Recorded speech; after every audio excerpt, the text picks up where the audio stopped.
What are we defining as the basics? I don't like to call it the basics because when you say the basics, it sounds easy. So I much rather call them foundations. The threats that to the organization understood. I mean, these are the foundational stuff, that is an organization will need to understand. Maybe that foundations before basics, and maybe that's the way to look at it.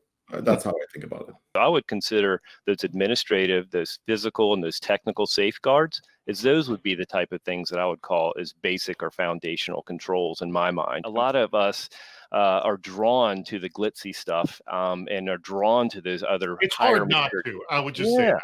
It is. I mean, if you're a vendor and you're out there, we are doing the best basic stuff. It's kind of like, really? I mean, is there something more? Well, nothing's ever set in stone. You never kind of feel completely set on your foundation. Yes, Mark? Yeah, I would agree with that. I mean, a couple of years ago when we were putting in something to detect, a more advanced persistent threat on the desktop, we had that, stereotypical conversation a lot of CISOs are having. What do I do with AV? And what do I do with these next gen AV that we're going to put out there? I mean, we ultimately decided to keep the next gen AV and do away with the legacy. But, you're torn between those things because if you go totally fast forward, what about the low and slow? Because they're still out there too. I mean, if you're out fishing, you still might use a nasty old earthworm because that might catch the fish you're after. A lot of these fundamental controls, basic controls, whatever you want to call them, man, you can really get some good dirt. You can find like, holy crap, we're saying that we have this many nodes encrypted, but when we go back and look at those nodes, we found a bunch that just weren't reporting accurately. And we were rewarding our staff with a little bit of time off to start to go in and find insider threats, actually finding good dirt. So that was something we had a little bit of marginal success with.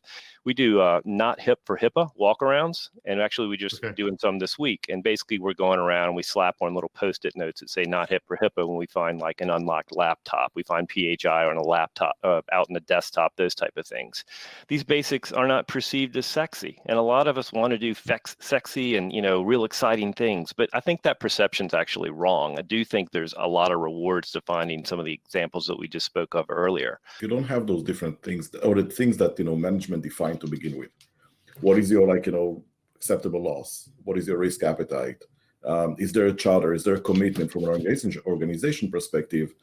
Then it's difficult to build, those basics on top of those kind of shaky foundations. So that's the first thing.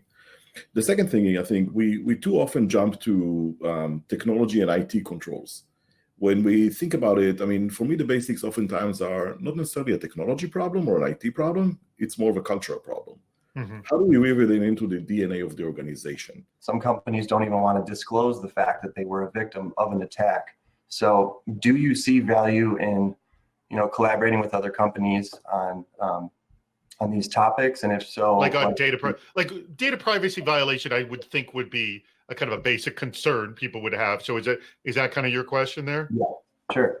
I would consider a sensitive topic that's something that has the disadvantage of causing harm to my company, even reputation. That's probably the biggest one, and why a lot of people are reluctant to report when they get breached. I still think a lot of us aren't sharing that information because of that stigma involved, but I do think a lot of us are sharing this via email and via our CISO circles. I don't think the foundations change very much, but the fact that now we're more distributed and we have more components and more dependencies and more APIs, then yes, you have to apply it in a much different scale. Historically, security is not been, for many organizations, it's not a first-class requirement, right? It's usually like something that you either like an afterthought or something you try to bolt on at the end instead of just kind of putting in or building it into what you're doing. Mm-hmm. So if you're building it into everything you do, then it doesn't matter how big or how distributed you are because it's part of what you're doing. But if you're trying to put it at the end, then yes, it's much, much more difficult. We haven't really vaulted that up to the cloud yet. But man, on-prem, we've got really good controls of who's touching what files, when, and from where.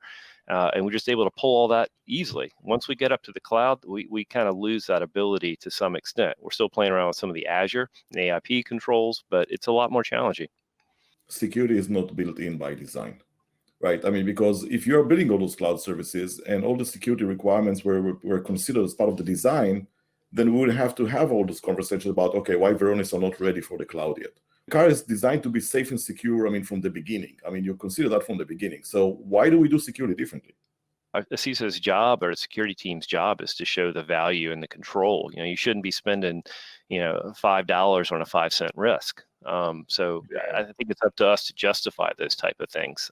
But certainly things that are lower cost and lower effort and have bigger bang will always win over. And that's really what you do a risk analysis for. You don't have infinite funds to spend on controls. If you take like a centralized security team or centralized security function, Mhm. I don't think they will ever be able to do things at scale. So I think for me, it's like, if you want to do something at scale, you have to build it into the DNA. You have to make it part of everybody's business. Mhm. So if your program or practice is mostly centralized and not democratized across the organization, I don't think we're doing anything good or well at scale.